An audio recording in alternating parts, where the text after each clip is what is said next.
Once upon a time, in a small village surrounded by thick forests, there lived a little girl named Little Red Riding Hood.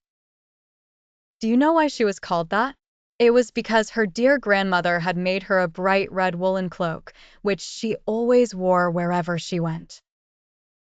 Everyone in the village knew her by that name, as she was like a beam of light walking among the dark trees. One day, Little Red Riding Hood's mother asked her to visit her sick grandmother, who lived in a small cottage at the edge of the forest. "Take this basket," her mother said. "It has food and medicine to help your grandmother feel better." And before she left, she reminded her, "Remember, my dear, don't talk to strangers on your way." Little Red Riding Hood set off into the forest, singing happily and watching the butterflies and birds around her. But suddenly, out from the trees, appeared the big bad wolf.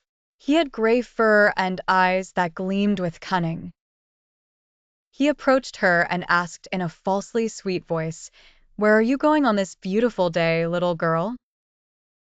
Little Red Riding Hood had no idea of the wolf's plans, so she answered innocently, "I'm going to my grandmother's house to bring her some food and medicine." "What a kind thing to do," said the wolf with a smile. "But did you know? There's a prettier path full of beautiful flowers and singing birds.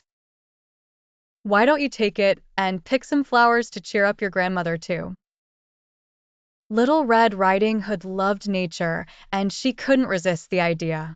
She thanked the wolf and took the longer path, while the wolf ran straight down the shorter path to the grandmother's house. The wolf reached the cottage before Little Red Riding Hood and gently knocked on the door. "Who's there?" came the grandmother's weak voice from inside. "It's me, Little Red Riding Hood," the wolf said, imitating the girl's voice. "I've come to see you, Grandma."